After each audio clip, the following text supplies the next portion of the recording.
Hello! This video will show you how to get the most out of tables. Tables provide an efficient format to store and organize information. For example, in this editorial calendar, each article has tags, deadlines, and people assigned. What makes Notion tables so special is that they are dynamic.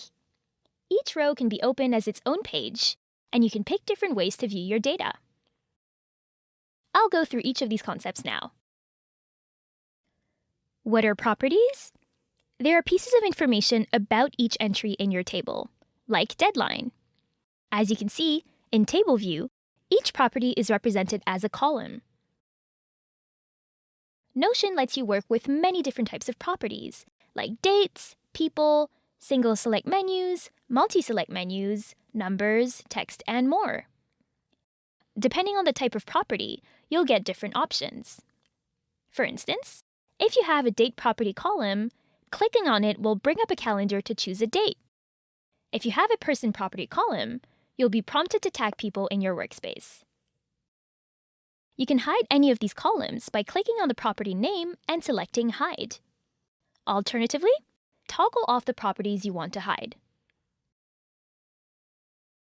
Hiding properties can be useful when you have a lot of information in your table, but only want to focus on some of it. For instance, let's say that today, all you want to view in the sales CRM is companies, emails, and status. You can hide everything else like this. As I mentioned, every item you add to a table can be opened as its own Notion page. There, you can keep as much information as you want about that item in one place. So, for example, if you're working on the story about tips and tricks, you can open this page to keep all your research, images, interview recordings, and more. Everything you need to make the story a success is right here. You can even add pages inside the page if you want to store multiple drafts, for instance. Add as many layers of information as you want. Now let's say you want to quickly see the status of all your sales leads. In the View menu, you can add a view, which I will call By Status, then select Board and Status here. Voila! Now you have a Kanban board where every lead is its own card, grouped by status, and you can easily drag and drop any card to move it through your process. When you create different views, you can easily switch between them in the View menu and look at whichever view is most helpful for you at the time.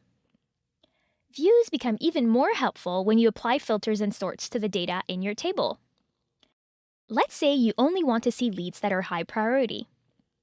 You can create a new view that's also a table, but then apply that particular filter by going here and changing the criteria to Priority Contains High.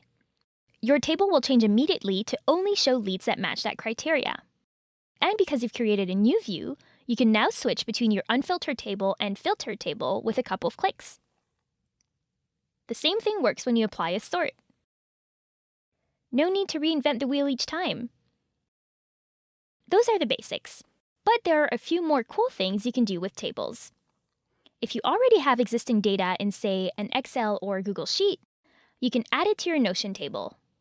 To do this, go to the three-dot menu at the top right corner of your page and select Merge with CSV. If your text is too long for the width of your column, you can click on the Wrap Cells options, which you can find in the table's three-dot menu. You can also use tables for calculations. Hover over the bottom of each column, and here you'll find the Calculate option. Click on it, and a few options will show up. These depend on the type of information the column contains. For a number column, you can sum up the numbers or calculate an average. For a dates column, you can calculate your data's date range.